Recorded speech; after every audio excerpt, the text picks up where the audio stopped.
Dans un acte de vengeance qui aurait pu tourner au drame, ma petite amie a lâché des centaines de fourmis de feu dans notre maison.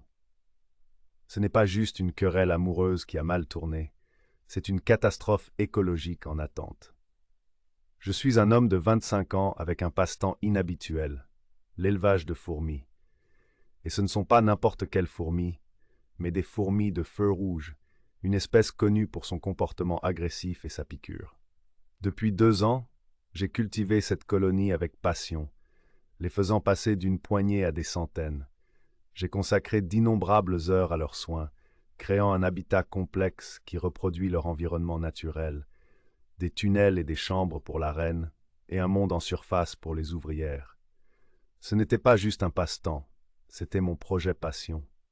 Mais en un clin d'œil, tout a changé. Après une dispute houleuse, je suis parti acheter des courses, espérant apaiser la tension.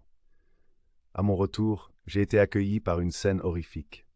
Ma salle des fourmis, un chaos total. Ce qui était autrefois un écosystème vibrant et complexe était maintenant une scène de dévastation. Le sol et les fourmis étaient renversés, les côtés du monde extérieur démantelés, le contenu éparpillé partout. Ma petite amie n'avait pas seulement détruit mon labeur d'amour, mais avait aussi libéré une espèce invasive dangereuse dans notre maison. Les fourmis de feu ne sont pas une plaisanterie. Elles piquent, elles mordent, et elles peuvent déclencher de graves réactions allergiques, parfois même fatales. Elles aiment les recoins sombres et risquent d'infester nos murs. Malgré leur potentiel danger, j'avais assuré leur confinement avec le plus grand soin, ne permettant jamais une évasion accidentelle. Maintenant, elles erraient librement, non pas à cause de ma négligence, mais à cause d'un accès de rage. Oui, elle s'est excusée, disant qu'elle s'était emportée. Mais était-ce un acte impulsif de colère? Son usage délibéré de chaussures et de gants suggérait le contraire. Ses actions étaient ciblées, visant ce qui comptait le plus pour moi.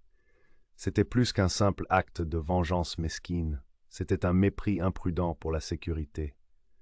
Tout le monde dans la maison était maintenant en danger, et le blâme retomberait inévitablement sur moi, le gardien des fourmis. Maintenant, pris en quarantaine, je suis laissé à ramasser les morceaux, tandis qu'elle se cache dans la chambre.